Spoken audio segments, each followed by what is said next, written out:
Bismillahirrahmanirrahim. Assalamualaikum warahmatullahi wabarakatuh. Alhamdulillahirabbil alamin.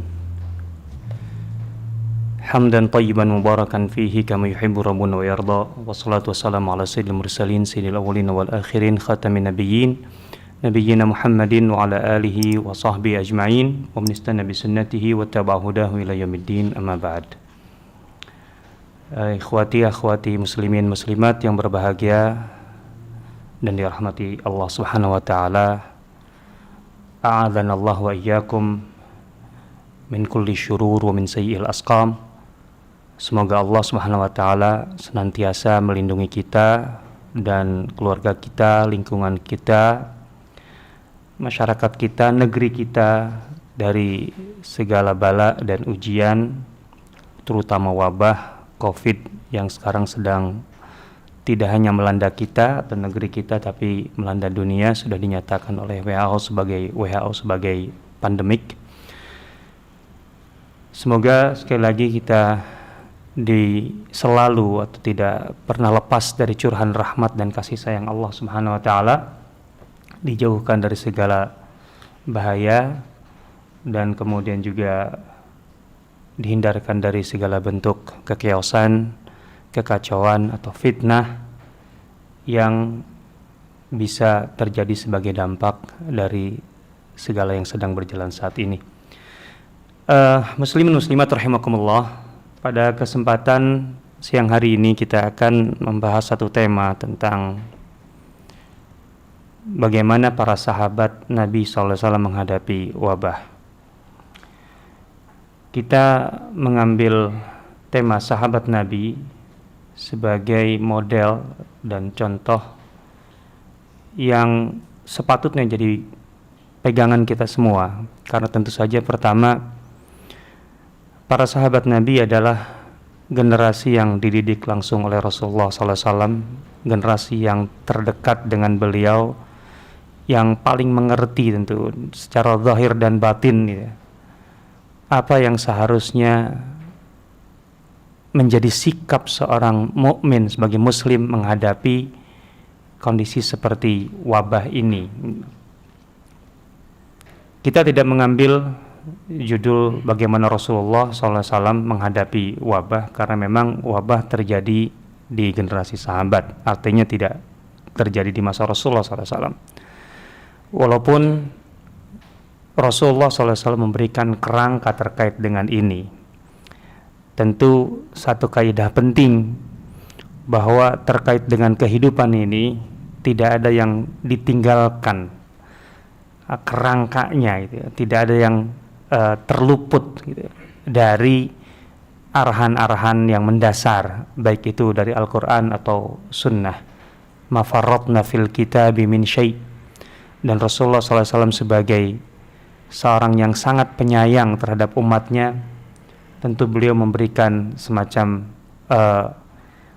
prinsip-prinsip ataupun pandangan-pandangan awal terkait yang mungkin terjadi, termasuk terkait dengan wabah yang sebenarnya tidak terjadi di masa beliau, tapi terjadi di masa para sahabat. Tentu hikmahnya bagi kita sekarang dengan adanya wabah di masa sahabat, ya seperti yang kemudian jadi tema kajian hari ini, ketika itu terjadi pada kita sekarang, kita bisa mendapatkan satu gambaran yang bisa menjadi model bagi kita semua, keteladanan kita semua. Rasulullah SAW tentu telah mendidik para sahabat, dan hasil dari pendidikan itu beliau sendiri yang menyatakan, atau bahkan Allah dulu sebelum Rasulnya yang menyatakan bahwa para sahabat itu mendapatkan dalam tanda petik ijazah yang sangat luar biasa dari Allah, dengan pujian Allah, radhiyallahu anhum wa radu'an, dalam sekian banyak ayat Al-Quran. Dan tentu saja dengan semisal atau pujian-pujian semisal.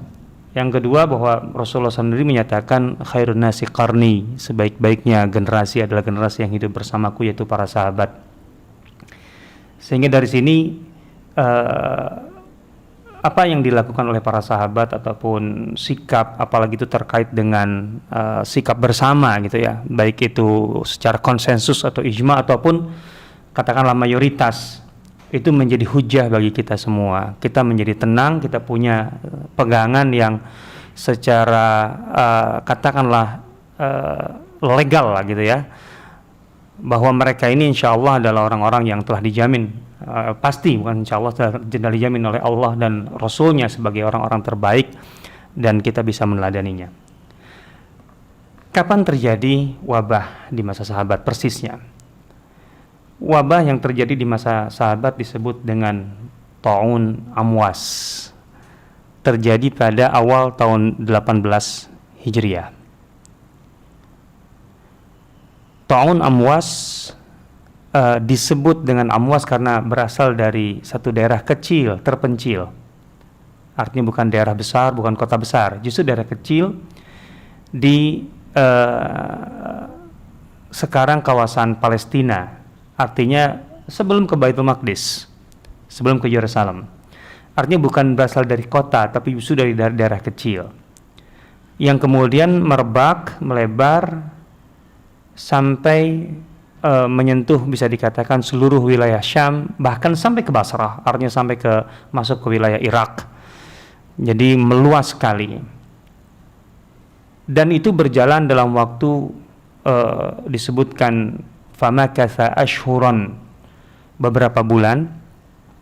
Artinya terjadi atau berlangsung selama beberapa bulan, berarti tidak singkat ya, walaupun tidak bisa dipastikan berapa bulan pastinya. Cuma kalau kita melihat bahwa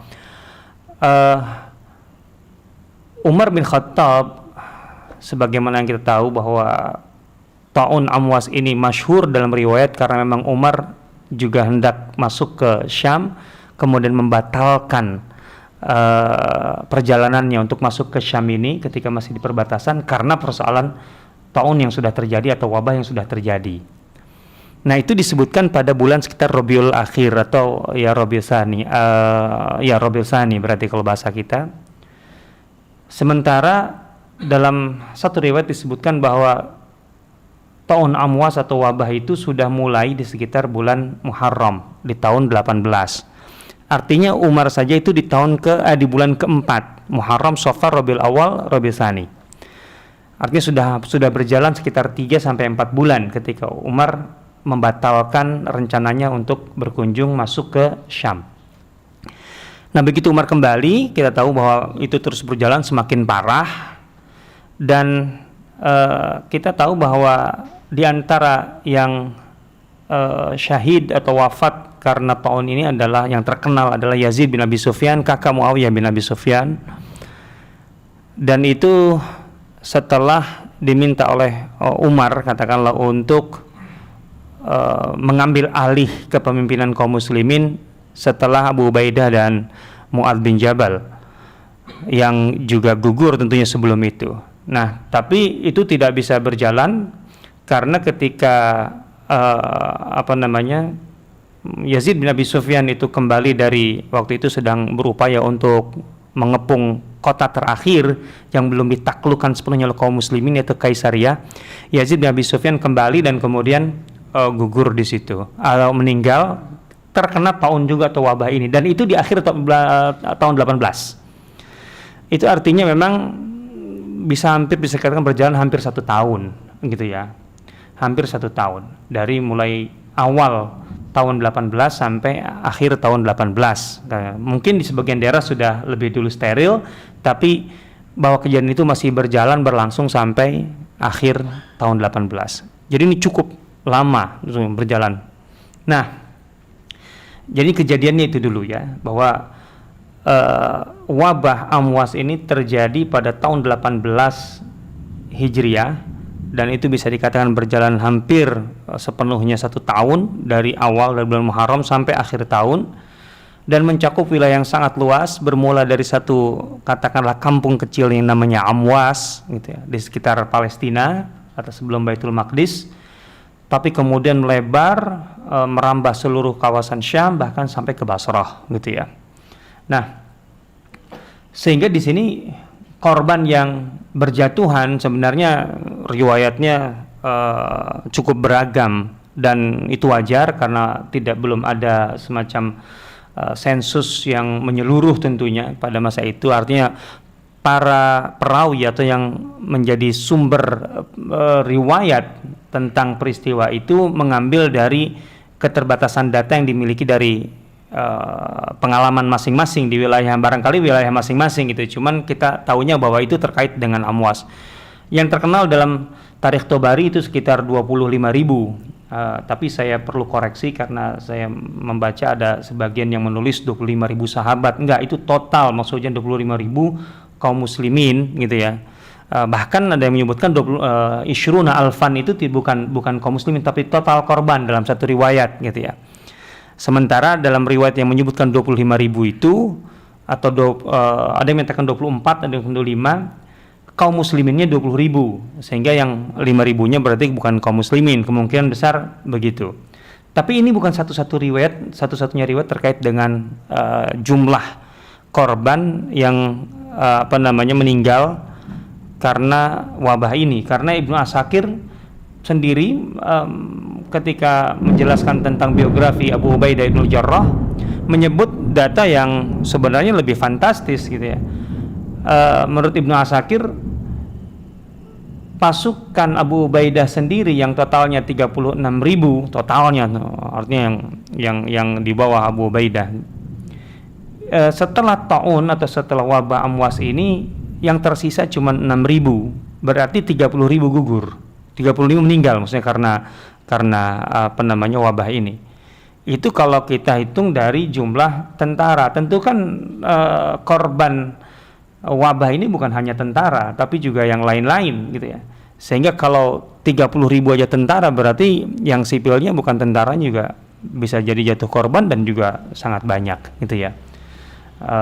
Artinya sebenarnya tidak ada satu jumlah yang pasti tentang berapa jumlah korban wabah Amwas yang terjadi pada tahun 18 itu. Dan melihat lamanya waktu berlangsungnya wabah ini dari awal tahun 18 sampai akhir tahun 18, wajar kalau dan luas juga, di wilayah yang sangat luas cakupannya, wajar kalau kemudian jumlah itu tidak bisa kita ambil dari satu riwayat sebenarnya. Artinya lebih dari 30.000 itu udah jelas, udah pasti gitu ya. Nah, teman persisnya berapa Allah Ta'ala. Nah, dengan jumlah begitu besar, sebenarnya banyak sekali orang-orang yang katakanlah atau para sahabat yang berada di Syam waktu itu menjadi korban dari wabah ini. Walaupun tentu saja tidak semuanya tercatat atau tidak semuanya mencatat gitu ya. Yang paling terkenal adalah Abu Ubaidah bin Jarrah sebagai pemimpin tertinggi kaum muslimin di Syam saat itu, sebagai itu militer ataupun administrasi pemerintahan. Dan kemudian Mu'adz bin Jabal, kemudian Syurahbil bin Hasanah, Yazid bin Abi Sufyan, kemudian juga ada sahabat bukan senior, artinya secara usia senior dan tokoh besar yang jelas masuk Islam setelah Fatu Makkah, ya Suhail bin Amr dengan juga putranya Utbah bin Suhail. Juga Mu'adz bin Jabal juga meninggal dengan putranya juga meninggal, Abdurrahman bin Mu'adz gitu ya. Kemudian ada lagi Al-Haris bin Amr, Al-Haris bin Hisham, itu adalah saudara kandung Abu Jahal. Abu Jahal adalah Amr bin Hisham. Walaupun ada yang mengatakan bahwa Al-Haris bin Hisham tidak meninggal di sini, tapi itu biasa perbedaan riwayat. Tapi yang jelas dari nama-nama ini kita dapat ketahui bahwa bisa dikatakan orang-orang penting, termasuk Bilal sebenarnya. Cuman banyak yang tidak menceritakan, padahal Bilal juga meninggalnya di sini, artinya setelah ini. Walaupun kemungkinan Bilal terlambat terkena tahun itu atau terkena wabah itu, atau mungkin Bilal meninggal karena urusan lain, wallahu taala alam, tapi kurang lebih tidak berjauhan masanya gitu ya. Nah, yang jelas para sahabat yang besar ini, yang artinya yang utama ini, yang meninggal karena tahun ini, meninggalkan banyak sekali riwayat-riwayat, artinya menjadi catatan riwayat paril sejarah, yang dari situ itu hikmahnya kita bisa mendapatkan pelajaran penting bagaimana kaum muslimin dalam posisi sebagai masyarakat dan tentu saja sebagai pemimpin. Dalam hal ini tentu saja peristiwa ini melibatkan kaum muslimin secara umum, artinya secara sikap ya. Umar bin Khattab sebagai pemimpin tertinggi saat itu, Abu Ubaidah sebagai pemimpin tertinggi di Syam, terus kemudian tokoh-tokoh besar seperti Mu'adz bin Jabal, Amr bin As, kemudian Syurahbil bin Hasanah dan lain-lain gitu ya. Nah, riwayat-riwayat inilah yang ketika kita baca sangat menarik, sehingga sebenarnya dalam posisi baik itu pemimpin ataupun dalam posisi masyarakat yang menghadapi taun atau wabah ini, menurut saya cukup jelas, cukup clear bagaimana seorang mukmin menggabungkan antara imannya terhadap qada dan qadar, takdir gitu ya, dengan bagaimana secara fisik dan materi gitu ya menghadapi katakanlah yang kita sebut sekarang ancaman, tentu itu bahasa kita sekarang gitu ya, ancaman terhadap ketahanan dan pertahanan dan seterusnya, artinya keselamatan nyawa yang itu terkait dengan urusan-urusan duniawi gitu ya. Artinya kita bisa mendapatkan gambaran yang komprehensif di situ, yang mana sisi manapun yang lebih diutamakan, baik itu sisi tawakal kepada takdir ataupun sisi prevensi atau menjaga ketahanan, itu adalah teladan yang baik bagi kita semua gitu ya. Dan tentu saja ketika kita berbicara soal wabah, kita harus menempatkan masalah ini bukan sekedar masalah individu, itu yang penting. Artinya ketika kita membaca sisi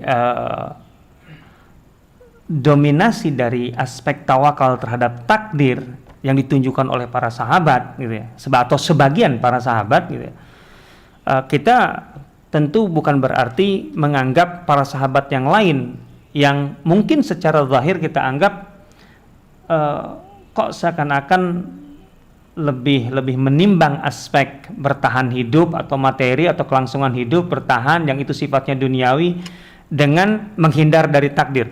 Tentu tidak mungkin begitu, karena para sahabat ketika bersikap seperti itu, mereka tidak sendirian, pertama. Kedua, mereka berada di satu generasi yang kalau ada satu hal yang katakanlah bertentangan dengan syara gitu ya, dengan maslahat yang itu terkandung dalam syariat itu sendiri, tidak mungkin mereka tidak saling menasehati. Ini penting sekali. Artinya keberadaan Umar bin Khattab saat itu menjadi, dan tentu saja para sahabat yang lain, masih ada Utsman bin Affan, ada Ali bin Abi Thalib di Madinah, ada Abdurrahman bin Auf dan lain-lain.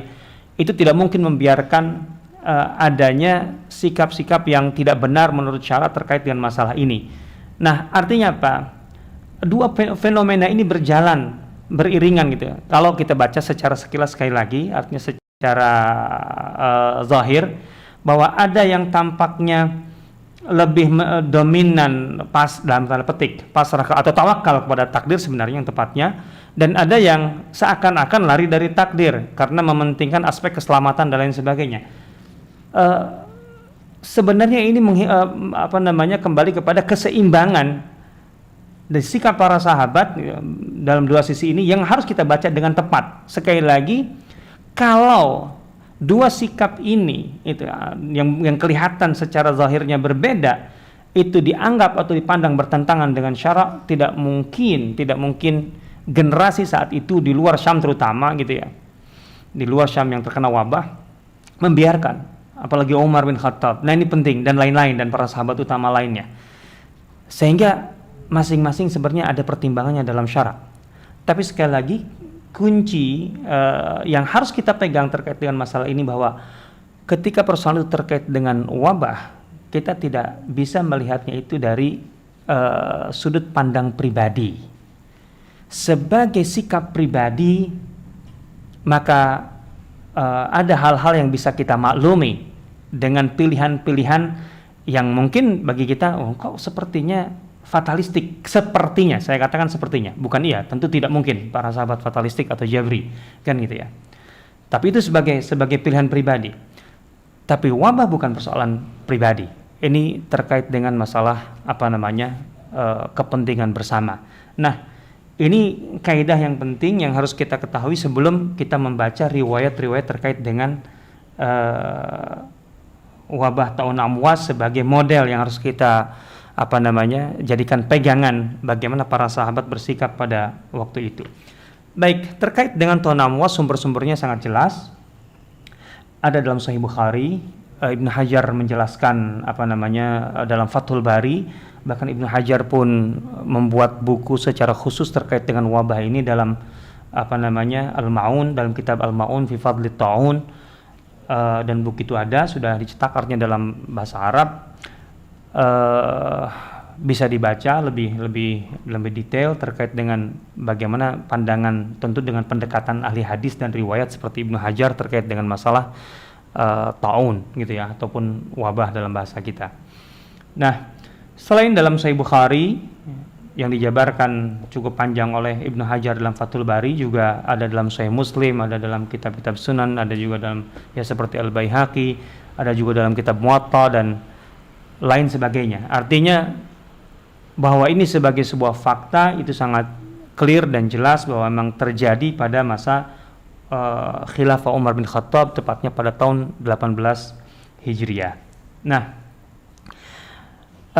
kita tahu bahwa seperti tadi yang saya katakan bahwa wabah amwas ini bermula sekitar bulan Muharram dan terus berkembang. Umar bin Khattab kemudian berencana masuk ataupun dalam kunjungan kedua ke Baitul Maqdis atau ke Syam secara umum. Kunjungan kedua karena Umar sebelumnya sudah ke Baitul Maqdis, yaitu ketika menerima kunci Baitul Maqdis, penyerahan Baitul Maqdis dari orang-orang Nasrani ketika mereka takluk kepada kaum muslimin.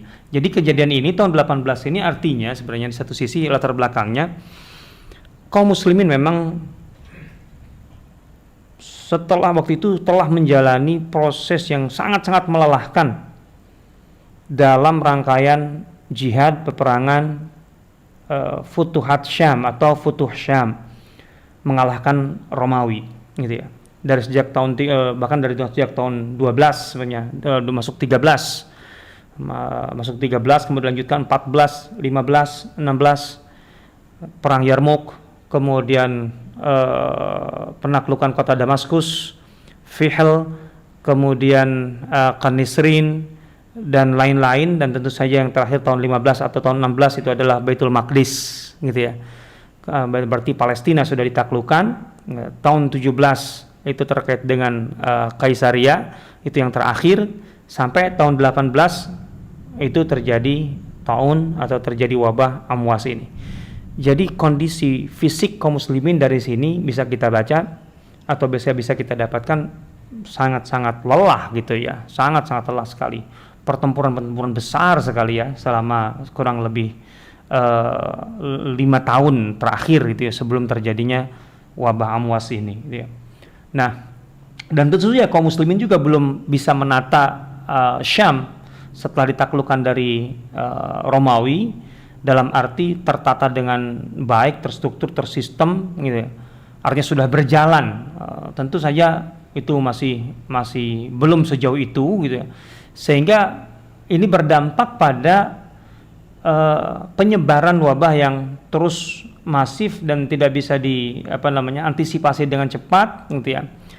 Dan juga katakanlah kaum muslimin tidak bisa menyelesaikan dengan mudah ini karena segala sesuatunya masih dalam kondisi darurat perang atau baru selesai perang. Ya, perang Palestina itu kan penaklukan Baitul Maqdis itu sekitar tahun 15 atau tahun 16 lah. Ada perbedaan riwayat di situ. Sebagian mengatakan tahun 16. Berarti kan ini sangat dekat sekali dengan wabah ini. Hanya terpaut sekitar 1 tahun dan sebelumnya sudah sangat-sangat telah. Dan tentu saja menata administrasi wilayah seluas itu, dan itu adalah bekas wilayah Romawi dengan segala ancaman yang masih juga bisa dikatakan secara militer ya dari pihak Romawi, baik itu dari arah Afrika, yaitu dari arah Mesir ataupun dari Asia Kecil gitu. Bila di Rum saat itu atau Asia Kecil gitu ya, Anatolia dan sebagainya, yang di situ Herakles masih ada gitu ya. Itu tentu tidak mudah. Ini tidak mudah. Artinya ini membuat masalah wabah ini semakin bisa dikatakan liar dan sulit untuk ditangani dengan cepat gitu ya. Nah, Umar bin Khattab masuk bertolak dari Madinah menuju ke Syam, dan ketika sampai di Sarag ini daerah perbatasan masih antara Syam artinya dan Hijaz, artinya belum masuk ke Hijaz, maka disebutkan Umar al-Ajnad atau para panglima menyambut Umar di perbatasan ini, Abu Ubaidah, kemudian Mu'adz bin Jabal dan lain-lain, yang saat itu belum terkena wabah, belum terkena wabah. Artinya wabah sudah sudah merebak, tapi Abu Ubaidah dan kawan-kawan belum kena saat itu, gitu ya. Nah, mereka datang menemui Umar bin Khattab dan memberikan kabar tentang adanya wabah itu yang semakin mengkhawatirkan dari waktu ke waktu. Ingat, ini sudah bulan keempat artinya ya, bulan Rabiul Akhir. Maka kemudian Umar bin Khattab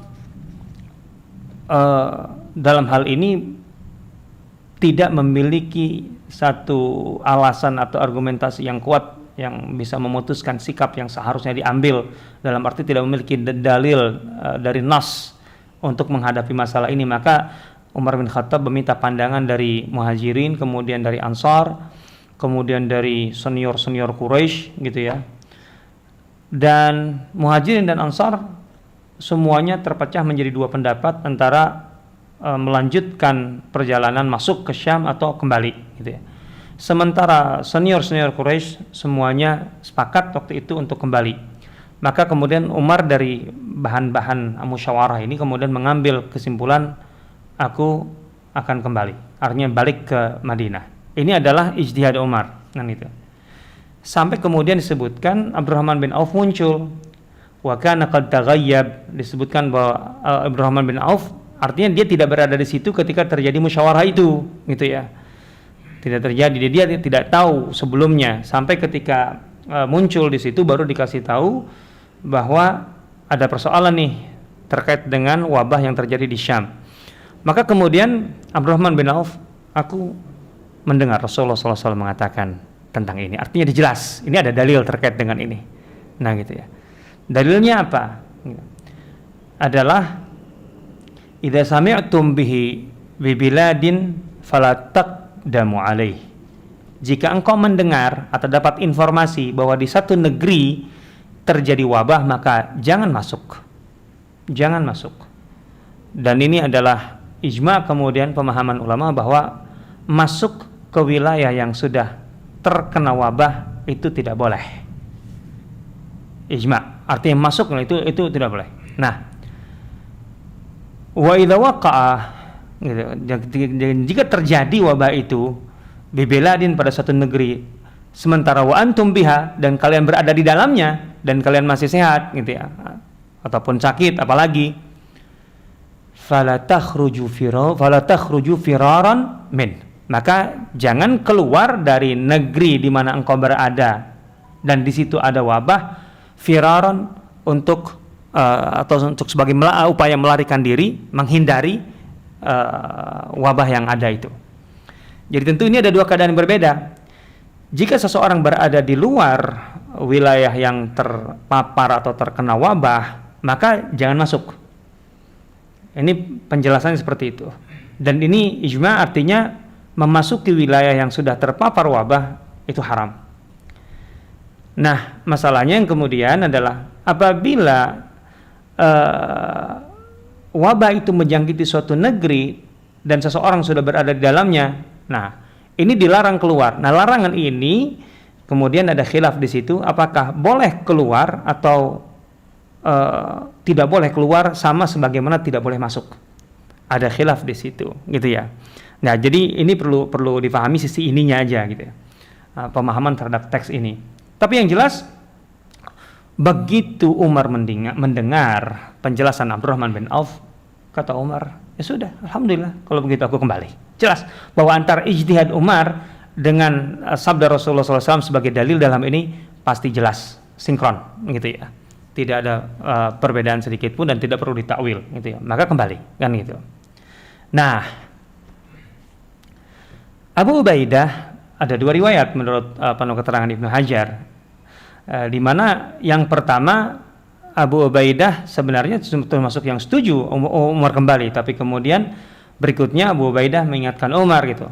Umar, afiraran min qadarillah, engkau kembali ini dalam rangka melarikan diri dari takdir Allah. Nah, kita harus garis bawahi pernyataan Abu Ubaidah sebagai bukan sekedar pertanyaan biasa yang terkait dengan sikap keluar hanya sekedar menghindari, tapi engkau ingin menghindari takdir Allah. Artinya begini, Umar, apa masalahnya?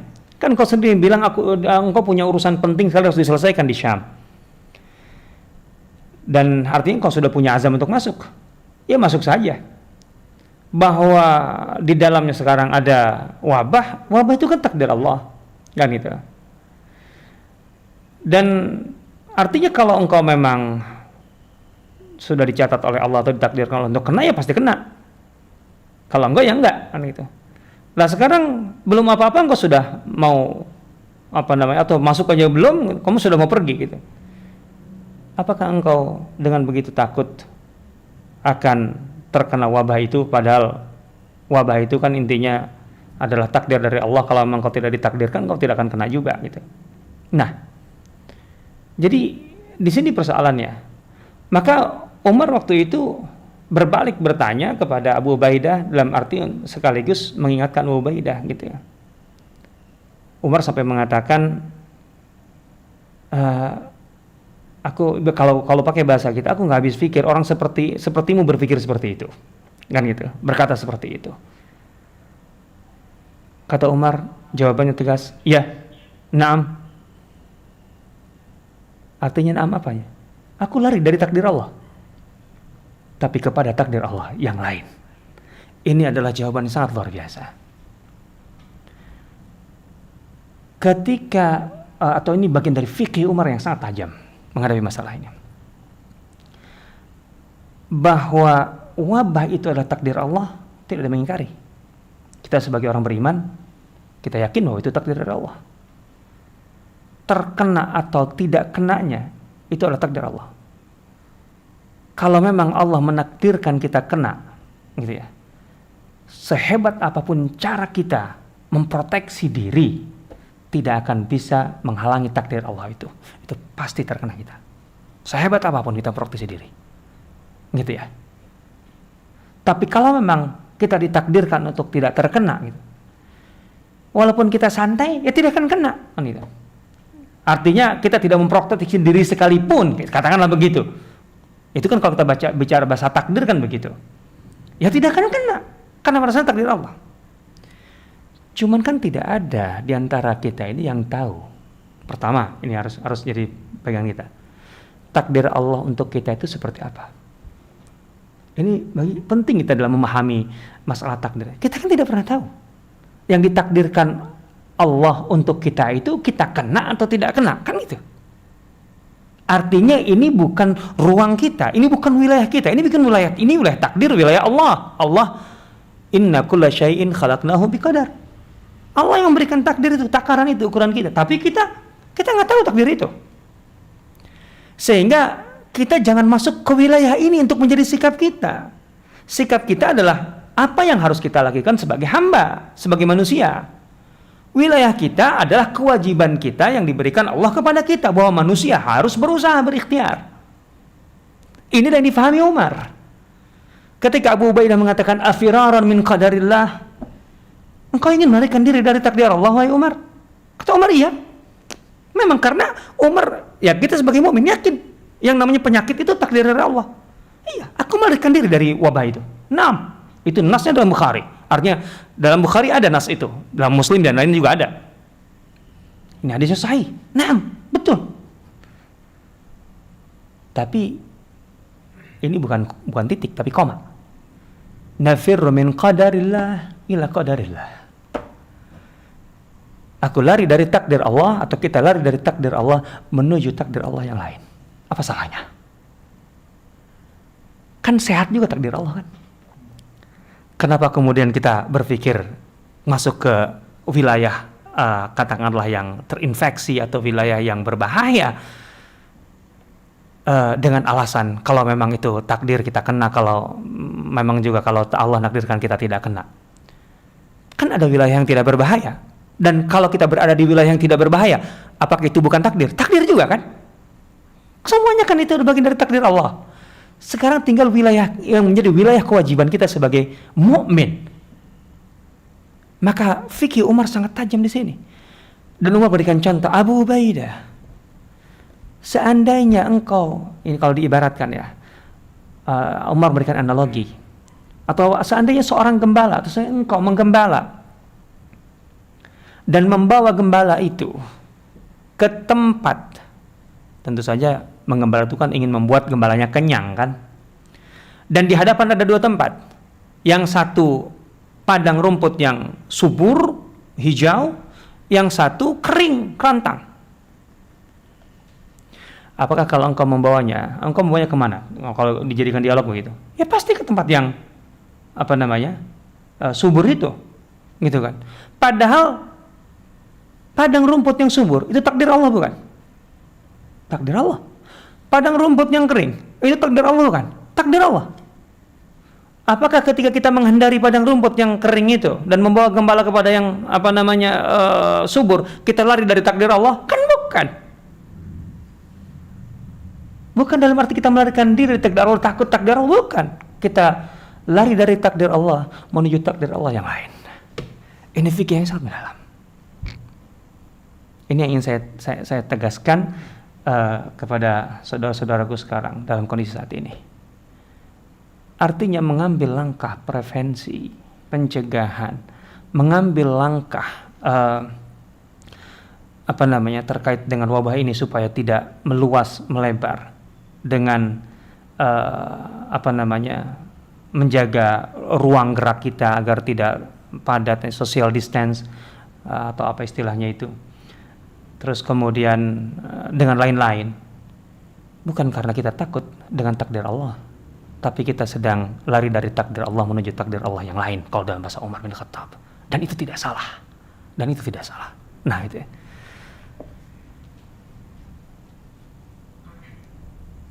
Kemudian apa yang terjadi? Umar kembali tentunya. Sementara Abu Ubaidah tentu bertahan di Syam, dan meskipun Abu Ubaidah tidak terkena, terus berjalan wabah ini sampai tentu kita ketahui bahwa Umar itu sangat detail dengan semua informasi. Kita tahu itu, yang mempelajari Umar bin Khattab akan faham itu dalam kelas madrasah sirah bersama sirah community, madrasah khilafah rasyidah. Saya menegaskan tentang itu, atau menekankan aspek ini, bahwa Umar sangat detail terkait dengan informasi dan data.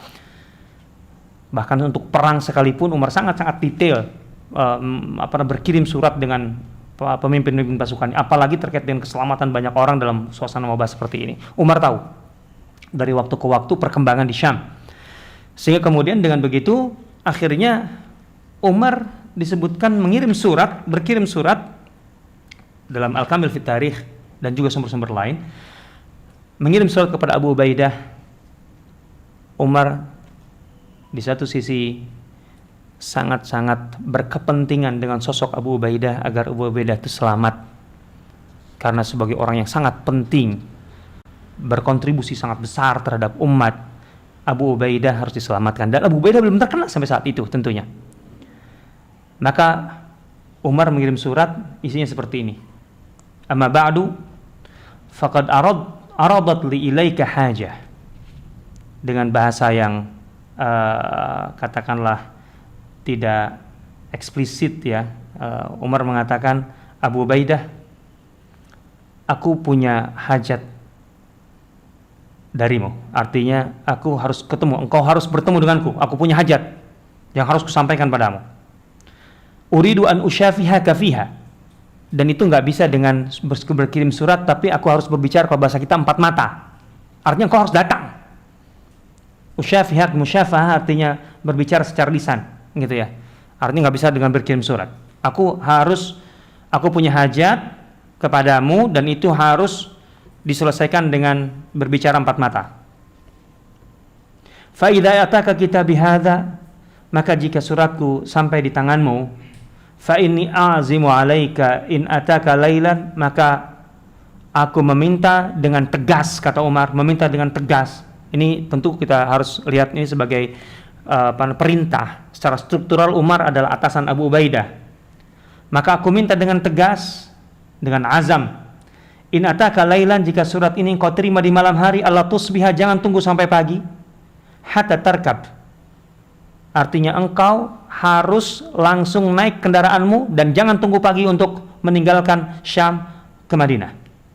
Wa in ataka naharan, dan jika surat ini sampai padamu di siang hari, alla tumsiya hatta tarkab ilayya, jangan tunggu sampai sore, sampai maghrib, engkau harus langsung naik kendaraanmu dan meninggalkan Syam menuju Madinah. Fa idza anta nazarta fi kitabi hadza, jika engkau selesai membaca buku ini, alla tada'hu min yadik, jangan engkau letakkan, jangan engkau simpan, hatta tuqbil, sampai kayak gitu. Artinya jangan sempat engkau simpan, tetap pegang dan langsung bergerak. Dan Umar mengatakan, a'zimu il alaik, aku minta dengan sangat tegas. Ini sebagai perintah dari atasan ke bawahan. Fa'arafa Abu Ubaidah faham apa yang diinginkan Umar sesungguhnya dengan surat itu. Ya Amirul Mukminin, qad araftu hajataka ilai. Wahai Amirul Mukminin, lihat, ini bahasanya bahasa dari bawahan ke atasan. Artinya bahasa struktur, bukan bahasa persahabatan. Gitu ya. Wahai Amirul Mukminin, karena kalau persahabatan Umar adalah sahabatnya. Qad araftu hajataka ilai. Aku faham apa hajatmu itu, gitu ya.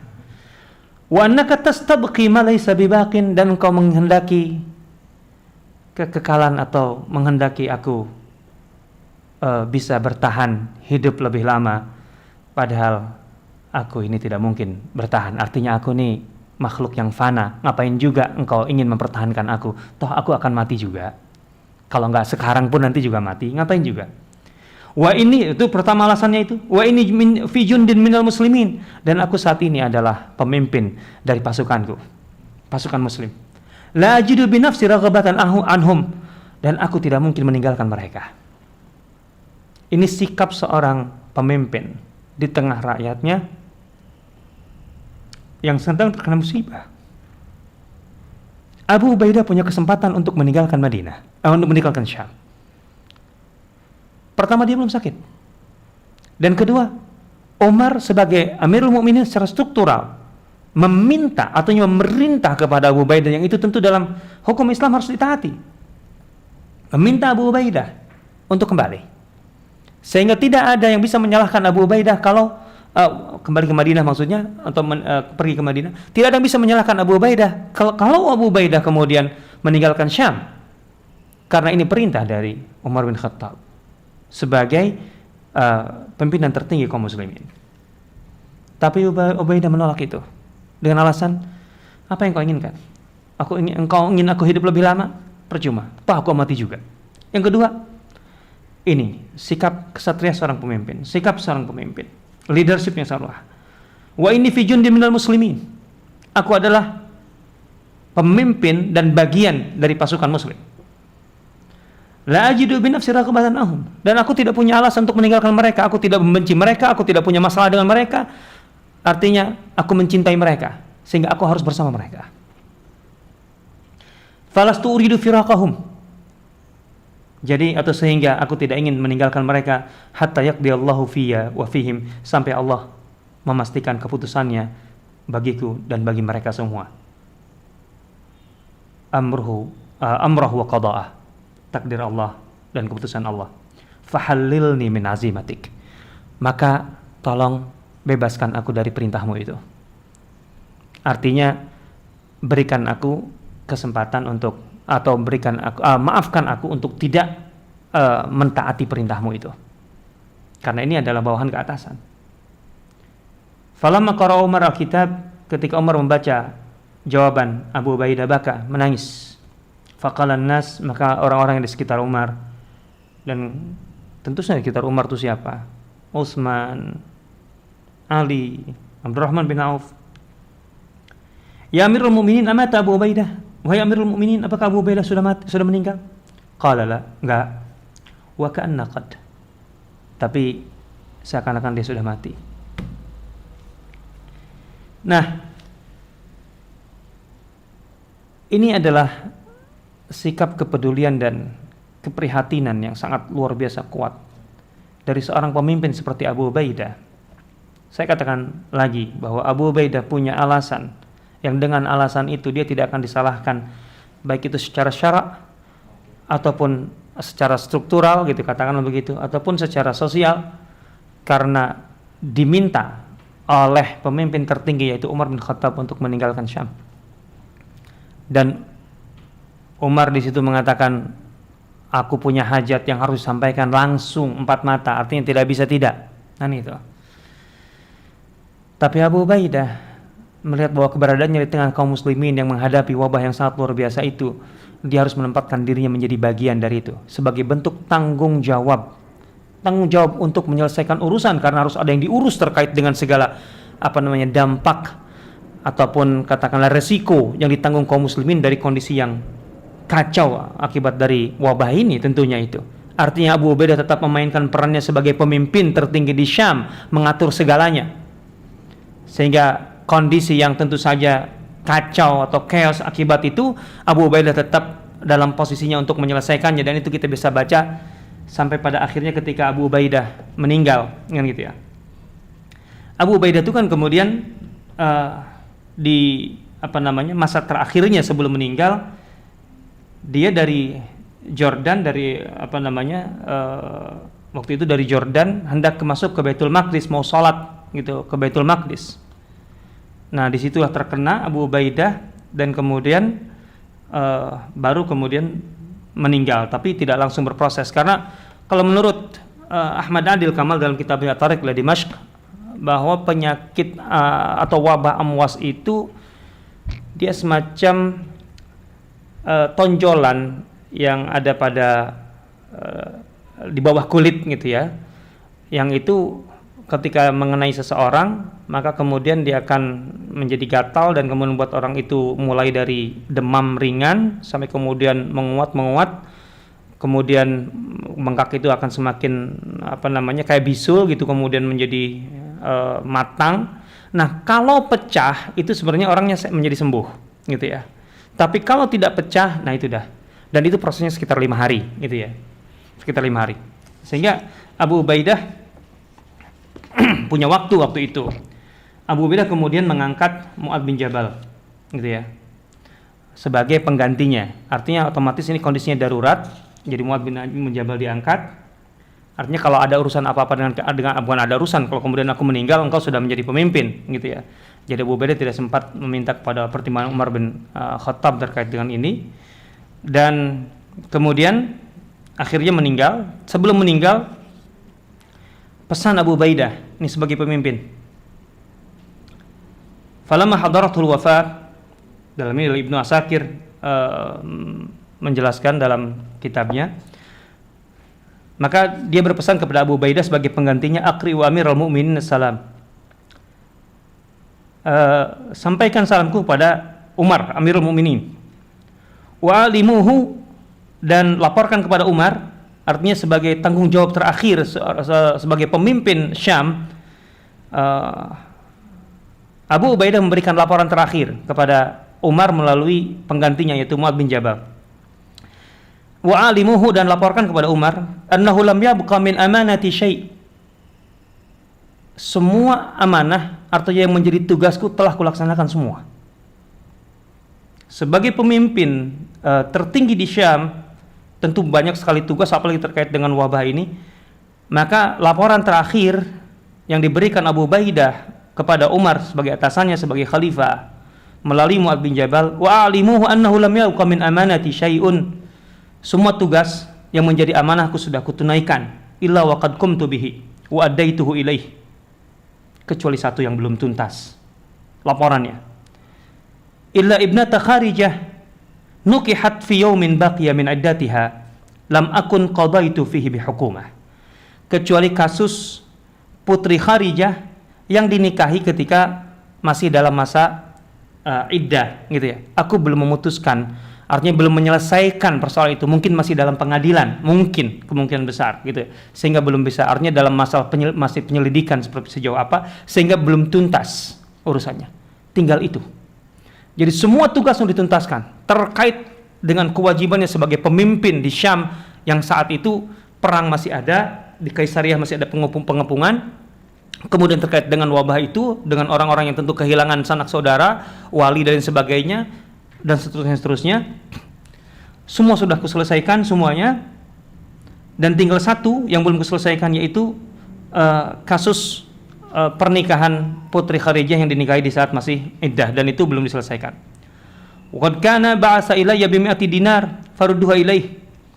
Dan sebelum ini, artinya sebelum dia meninggal, beberapa saat sebelum meninggal, Umar mengirimkan 100 dinar kepada Abu Ubaidah sebagai pemberian, wallahu alam seperti apa pemberian, seperti dalam arti sebagai apa, hadiah kah atau apa, atau bahasanya kita kan, atau tunjangan kah. Farudduha ilaih, maka kembalikan kepada Umar. Wadfinuni min gharbi nahril Urdun ila al-ardil muqaddasah. Dan makamkan aku di bagian barat, tepi atau di sebelah barat Sungai Jordan yang lebih dekat ke arah Baitul Maqdis. Tapi kemudian dia meralat, idfiluni haitsu qadait, tapi enggak jadi. Kuburkan aku dimanapun aku meninggal. Fa inni atakhawaf an takuna sunnah, aku takut ini kemudian menjadi kebiasaan yang akan diikuti banyak orang. Artinya masalah pribadi, pengennya secara pribadi Abu Ubaidah dikuburkan di tanah yang lebih dekat ke Baitul Maqdis, gitu ya, sedekat mungkin ke Baitul Maqdis. Tapi khawatir ini akan menjadi model yang akan ditiru oleh banyak orang, sehingga kemudian itu menjadi persoalan tersendiri di kemudian hari. Nah, maka kemudian Mu'adz bin Jabal dari situ, ini lagi-lagi pelajaran penting bagi kita.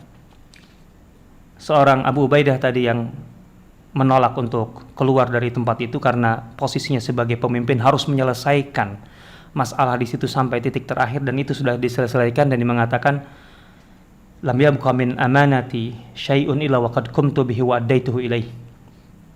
Semua tugas telah kuselesaikan dalam kondisi krisis yang luar biasa itu. Artinya semua tugas dan kewajibannya sebagai pemimpin sudah diselesaikan. Itulah jiwa pemimpin dan kehadiran pemimpin di tengah persoalan masyarakatnya. Nah,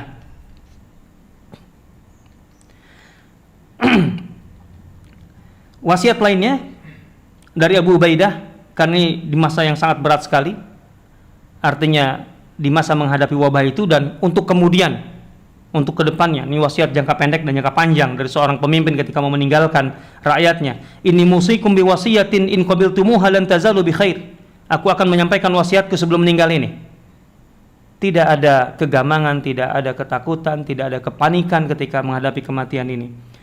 Kalau kalian menerima wasiatku ini dan memegangnya dengan baik, maka kalian akan baik-baik saja. Aqimus shalah, dirikanlah salat. Wasumu syahr Ramadan, puasalah di bulan Ramadan. Ini terkait dengan wasiat. Artinya jangka panjang, bukan sekedar itu, karena ini masih jauh bulan Ramadan. Wa tasaddaqu, dan bersedekahlah. Wa hujju wa atamiru, hajilah, umrahlah. Wa tawasaw wa ansahu li umarakum, dan saling menasihatilah, dan nasihatilah pemimpin-pemimpin kalian. Nasihati diantara Abu Ubaidah meminta rakyatnya untuk menasihati. Nasihat itu bagaimana? Menyampaikan segala sesuatunya apa adanya, termasuk jangan menjilat pemimpin. Itu adalah bagian dari nasihat kepada pemimpin. Jangan mengemas segala kekurangan pemimpin untuk terlihat bagus, terlihat nggak ada apa-apanya. Itu justru membiarkan pemimpin tidak tahu kesalahannya, kekurangannya, sehingga dia menjadi pihak yang paling dirugikan ketika rakyatnya atau orang-orang yang terdekatnya tidak mau menyampaikan apa adanya, sehingga tidak bisa mengambil kebijakan yang tepat, yang benar untuk rakyatnya. Ini yang diinginkan oleh Abu Ubaidah. Abu Ubaidah sebagai pemimpin justru meminta masyarakat atau rakyat untuk menasehati pemimpin, menyampaikan apa adanya. La taghushuhum, jangan kalian bohongi pemimpin kalian, jangan memberikan data yang salah sehingga kemudian bersikap salah dan mengambil kebijakan salah. Itu diantaranya. La taghushuhum. Wala tulhikumud dunya, dan jangan sampai dunia itu melalaikan kalian. Fa inni imru'an, sesungguhnya seseorang law umira alfa haulin, jika diberi umur 1000 tahun sekalipun, maka lahu buddun min ayasira ila masra'i hadza. Jangan pernah kalian lalai gara-gara urusan dunia, karena kalau seseorang diberi umur panjang sampai 1000 tahun sekalipun, nggak ada artinya, karena ujung-ujungnya akan seperti aku saat ini, mati. Artinya Abu Ubaidah menjadikan kematiannya sebagai ibrah pelajaran bagi siapapun yang ada di hadapannya. Innallaha katabal mauta ala bani Adam fahum mayyitun. Allah telah menakdirkan bahwa semua keturunan Adam akan mati, dan itu pasti. Wa aqyasuhum, dan orang-orang yang paling bijaksana di antara manusia, yang paling cerdik, pandai, bijaksana adalah atwa'uhum li rabbih, yang paling taat kepada Tuhannya. Wa alamuhum wa a'maluhum li yaumi ma'adih, dan paling banyak amalannya sebagai bekal untuk menghadapi hari kembalinya kepada Allah. Wassalamualaikum warahmatullahi. Itulah wasiat dari Abu Ubaidah Ibnul Jarrah ketika hendak meninggal. Nah, dari situ kemudian Mu'adz bin Jabal yang mengambil alih. Dan satu hal yang ingin saya sampaikan terkait dengan wabah ini, selain sikap dari dari Abu Ubaidah Ibnul Jarrah, sebenarnya Umar itu memberikan arahan lain selain tadi sebenarnya mencoba untuk meminta Abu Ubaidah untuk kembali. Umar itu meminta kepada Abu Ubaidah agar melakukan penanggulangan, yang ini ada riwayatnya. Riwayatnya ada dalam beberapa riwayat disebutkan di sini. Sebentar, saya ingin sampaikan dari beberapa sumber.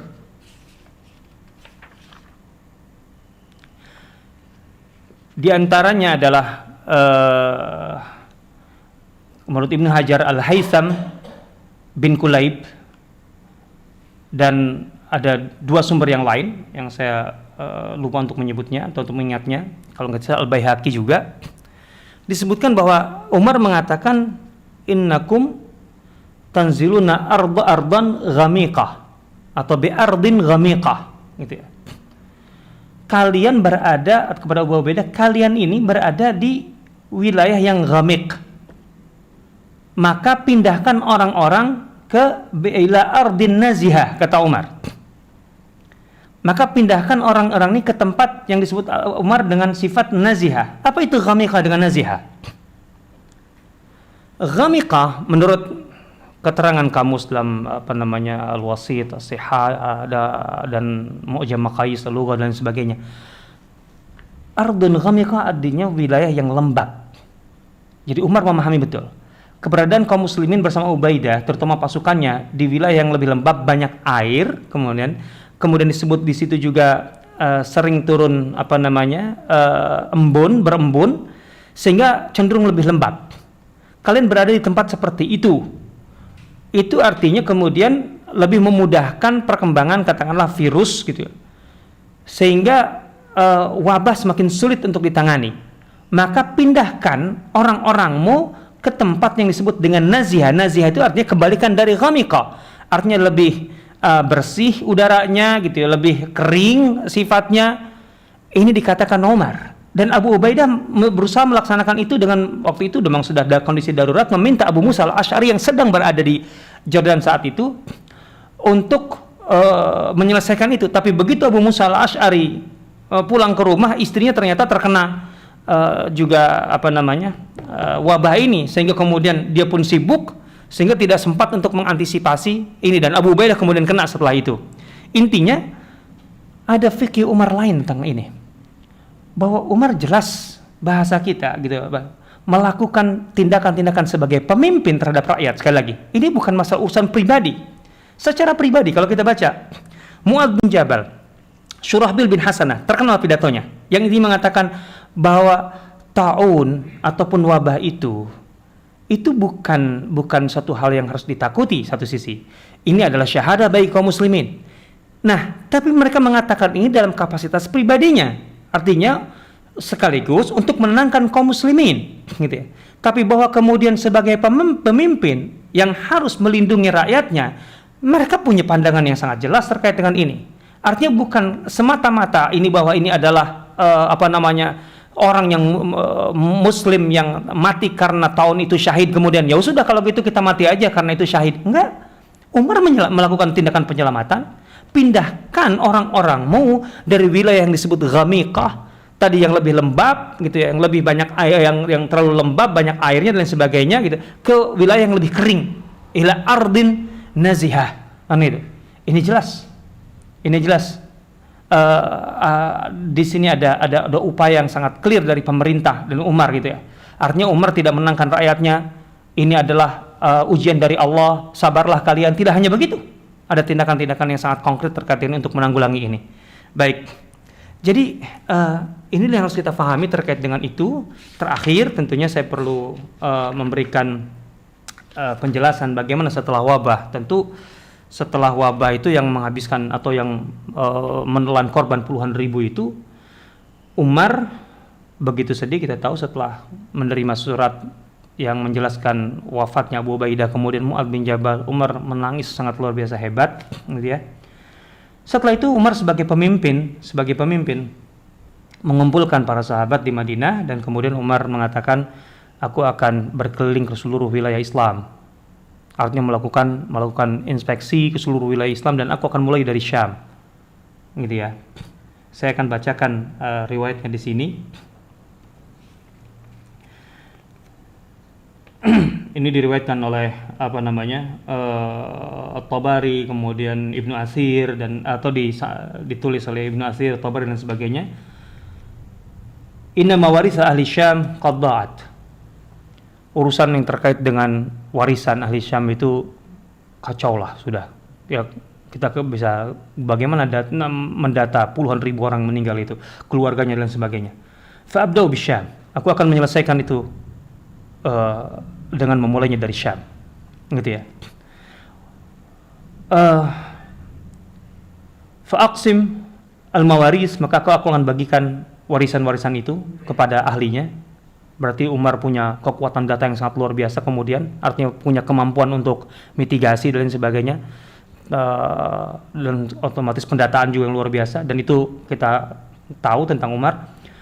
Wa uqimu lahum ma fi nafsi, dan kemudian aku akan menetap di sana untuk sampai apa yang kuinginkan terkait dengan mereka selesai.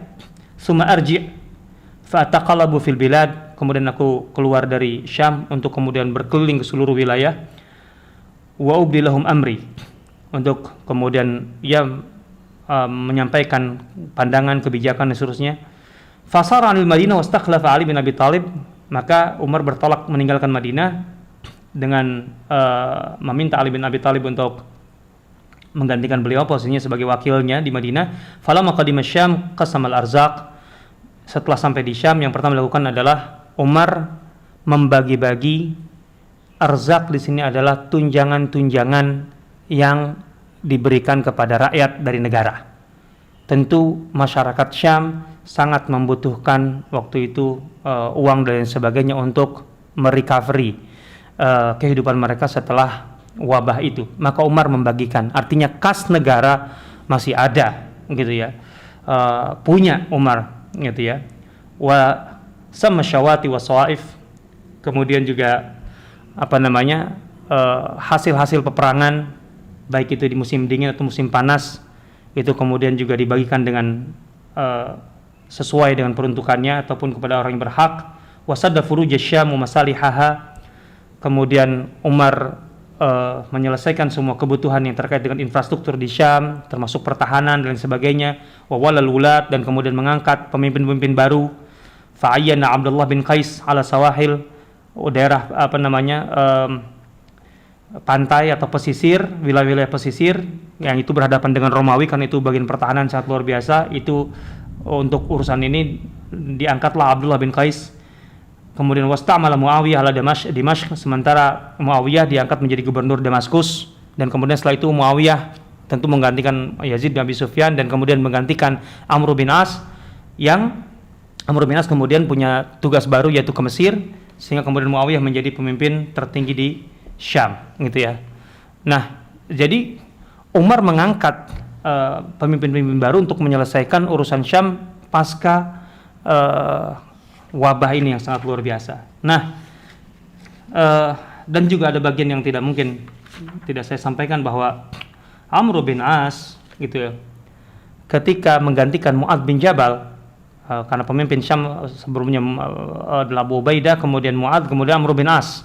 Yazid bin Abi Sufyan walaupun diangkat oleh Umar kemudian kan meninggal, dan kemudian untuk sementara digantikan oleh Muawiyah, tapi secara umum Artinya dalam kondisi darurat itu Amr bin As terkenal dengan pidatonya waktu itu, disebutkan dalam riwayat Tabari, ayuhan nas inna hadzal waj'a idza waqa'a inna ma yashta'ilu isti'alan nar.